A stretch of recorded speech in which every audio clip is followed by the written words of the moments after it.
దేవుని కృపతోటి దేవుని చిత్తానుసారంగా ఆల్ ఇండియా ట్రిప్ అంతా ముగించుకొని వచ్చేటప్పుడు శ్రీకాకుళం జిల్లాలో ఇచ్చాపురంలో ఈరోజు ఉన్నాం.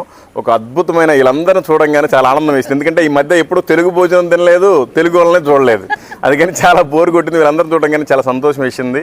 వీళ్ళందరికీ కూడా పాపం కొంతమంది వల్ల కొన్ని సాతాని క్రియల వల్ల సంఘం అంతా చీలిపోయింది. అయినా కూడా వీళ్ళు ఉన్న కాడుకున్నా కూడా చాలా గట్టిగా ఉన్నారు. వీళ్ళందరి కోసం కూడా మీరు ప్రార్థించండి.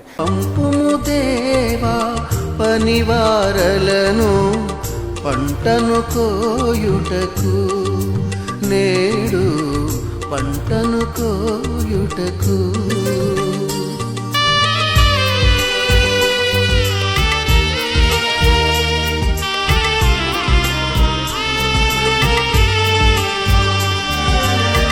నాగలి మీద చేయిని వేసి వెనుకకు చూడగా